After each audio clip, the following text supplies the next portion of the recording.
السلام علیکم۔ رکشیولوجی سیریز کی ایپیسوڈ نمبر 2 کے ساتھ میں حاضر ہوں۔ آج ہم بات کریں گے ٹرینڈز کے اوپر، سوشل میڈیا پر چلنے والے ٹرینڈز۔ ہم سمجھ سکتے ہیں کہ یہ ٹرینڈز کسی بھی معاشرے کی سوچ کی عکاسی کرتے ہیں۔ ہمیں as a society, as a whole کون سی چیزیں اٹریکٹ کرتی ہیں، ہماری پسند اور ناپسند کیا ہے، ہماری ترجیحات کیا ہیں، یہ ان ٹرینڈز کو دیکھ کر اندازہ لگایا جا سکتا ہے۔ ان ٹرینڈز میں ہم دیکھتے ہیں کہ کبھی کسی ایک پارٹی کے لوگ دوسری پارٹی کے اراکین پر کیچڑ اچھالتے ہیں، تو کبھی کسی ایک طبقہ فکر کے نمائندہ لوگ دوسرے طبقہ فکر کو گالم گلوچ کرتے ہیں۔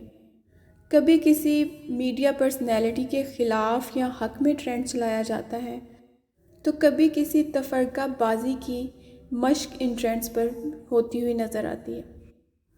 بہت سارے لوگ جو نہ چاہتے ہوئے بھی ان ٹرینڈز کا حصہ بن جاتے ہیں۔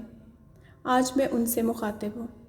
ہم جیسے بہت سارے لوگ جو یہ سمجھتے ہیں کہ ہماری سوچ اتنی میچور ہو چکی ہے کہ ہم معاشرے میں کسی بھی منفی تبدیلی یا منفی پھیلاؤ کا حصہ نہ بنیں، تو ہمیں یہ دیکھنا ہوگا کہ ہم انجانے میں کوئی ایسا کام تو نہیں کر رہے کہ جس سے ہم منفی رویوں کو پھیلانے کا، منفی چیزوں کو، منفی میڈیا پوسٹس کو پھیلانے کا ذریعہ بن رہے ہیں۔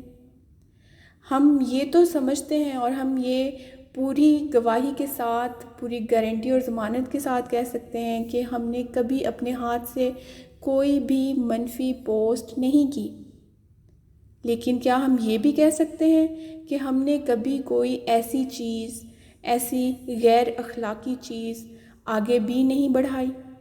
کبھی ہم نے اپنے کسی واٹس ایپ گروپ میں کوئی ایسی چیز شیئر نہیں کی just for the sake of fun کہ ہماری کنورسیشن میں تھوڑا سا فن ایڈ ہو جائے؟ ہم نے کوئی ایسی چیز اپنے فیملی گروپس میں، اپنے فرینڈس گروپ میں شیئر تو نہیں کی؟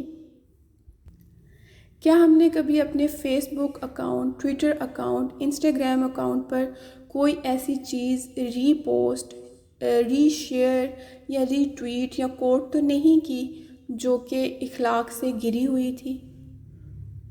کیا ہم نے لائکس اور ری ٹویٹس کے لیے کوئی ایسی چیز پوسٹ تو نہیں کر دی کبھی کہ جو ہمارے معاشرے پر برا اثر مرتب کرے؟ شاید ہم میں سے بہت کم لوگ ان سارے سوالوں کے جوابات نہیں میں دے سکیں گے، کیونکہ ہمارے غیر محتاط رویے ہی ہیں جو ان ٹرینڈز کو پاپولر کرتے ہیں۔ بہت سارے لوگ so called media personalities, celebrities تو شاید اس ہی قانون پر، اسی اصول پر عمل پیرا ہیں کہ بدنام ہوں گے تو کیا نام نہ ہوگا؟ تو کیا ہم بھی، ہم جیسے بہت سے دوسرے یہ سوچ لیتے ہیں کہ کوئی دوسرا جو بدنام ہو کر پاپولر ہو رہا ہے تو کیوں نہ ہم بھی اس بہتی ہوئی گنگا میں ہاتھ دھو لیں اور ہم بھی 2-4 میمز بنا کر تھوڑے پاپولر ہو جائیں؟ اور اگر بنا نہیں سکتے تو پھر کیوں نہ ہم بنے بنائے میمز آگے شیئر کر کے 4 ری ٹویٹس لے لیں، 4 لائکس لے لیں۔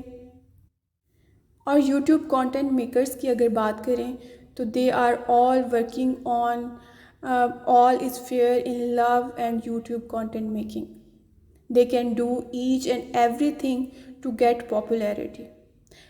فیک قسم کے تھم نیلز بنا کر، ٹائٹل دے کر اور اندر کوئی جھوٹی الم گلم چیزیں بھر کر لوگ ویوز اکٹھے کرتے ہیں۔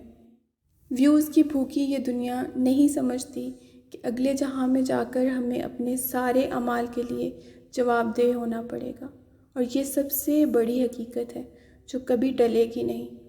اس جہاں میں محض چند ویوز اکٹھے کرنے کے لیے ہم بہت سارے بڑے بڑے گناہ اپنی جھولی میں بھر رہے ہیں۔ اس سلسلے کو روکنا ہوگا۔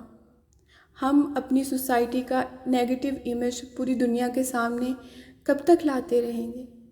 ہم کب سوچیں گے آخر کہ ہمیں ایک میچور سوسائٹی بن کر ابھرنا ہے؟ آج خبر کے ذرائع جتنے بڑھ گئے ہیں، غیر مصدقہ اور جھوٹی خبروں کی اتنی ہی فراوانی ہو گئی ہے۔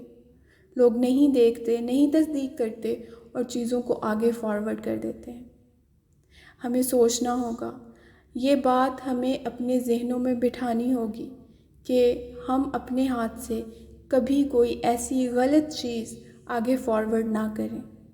کوئی بھی اخلاق باختہ چیز جو ہم آگے فارورڈ کرتے ہیں، وہ جتنی نظریں دیکھتی ہیں اس کا کچھ نہ کچھ گناہ تو ہم پر بھی لازمی آتا ہوگا۔ ہم سمجھتے ہیں کہ کوئی برائی ہو رہی ہے تو اس کی مذمت کرنے کے لیے اس برائی کو پہلے منظر عام پر لانا ضروری ہے۔ ایسا نہیں ہے۔ بہت سارے لوگ جو محض شہرت کے لیے بہت سارے غلط کام کر کے پاپولر ہو رہے ہیں، انہیں محض ہمارا نظر انداز کر دینا، محض ہمارا اگنور کر دینا ہی اپنی موت آپ مار دے گا۔ آپ دیکھیں گے کہ برائی کے لیے، برائی کے خلاف اس سے بڑی جنگ شاید ہی آج کے دور میں کوئی اور ہو کہ آپ برائی کو دیکھیں اور اس کو وہیں چھوڑ دیں۔ مزید لوگوں کو مت دکھائیں، مزید آگے نہ پھیلائیں۔ یہی ہمارے معاشرے پر ایک بہت بڑا احسان ہوگا۔ کسی نے دوسری شادی کر لی ہے، تیسری یا چوتھی، کسی کو ڈیورس ہو رہی ہے اور کوئی خلا مانگ رہا ہے، کسی کا کوئی سکینڈل ہمارے سامنے آ گیا ہے، یہ ساری باتیں چھوڑ دیں۔ To people who are seeking attention, don't give attention. Please please اپنے معاشرے کی صفائی کیجیے۔ ہم صرف اپنی روزمرہ زندگی کے اعمال کے لیے ہی جواب دہ نہیں ہیں۔ آج کے دور میں جس قدر سوشل میڈیا یوز ہو رہا ہے، ہم سوشل میڈیا پر کی گئی اپنی ہر کارروائی کے لیے بھی اتنے ہی جواب دہ ہیں۔ اور یہاں پر ایک سائیڈ نوٹ کے طور پر میں ایک بات کہنا چاہوں گی۔ To whom it may concern. شاید کچھ لوگ یہ سمجھ رہے ہوں کہ ہم اگر گناہ گار ہیں بھی، کسی بھی طور سے، کسی بھی لحاظ سے، اگر ہم نے کچھ غلط کام کیے ہیں تو لوگ ہمیں جتنا دنیا میں برا بھلا کہیں گے، ہمارے گناہ جھڑتے جائیں گے اور ہماری نیکیاں بڑھتی جائیں گی اور اس طرح ہم بخش دیے جائیں گے۔ یہ کس طرح کا کانسیپٹ ہے اور یہ کیسی سوچ ہے؟ اسے سمجھنے سے ہم قاصر ہیں۔ اگر ایسا ہی ہوتا تو ہر دور کا بڑا گناہ گار ویسے ہی بخش دیا جاتا، کیونکہ بڑے بڑے گناہ گاروں پر بہت زیادہ لکھا اور بولا گیا ہے ہر ہی دور میں۔ ایسا نہیں ہے۔ اچھائی اور برائی کا کانسیپٹ اللہ تعالیٰ نے بتا دیا ہے۔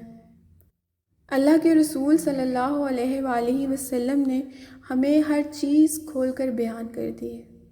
اچھائی اور برائی رات کی اندھیرے اور دن کی روشنی کی طرح عیاں اور واضح ہے۔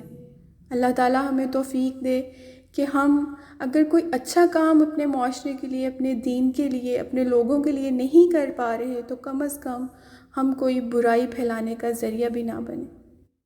اسی تمنا اور اسی دعا کے ساتھ ہمارا آج کا ایپیسوڈ اپنے اختتام کو پہنچتا ہے۔ اپنا بہت ڈھیر سارا خیال رکھیے گا۔ ملتے ہیں دوبارہ انشاءاللہ۔ اللہ حافظ۔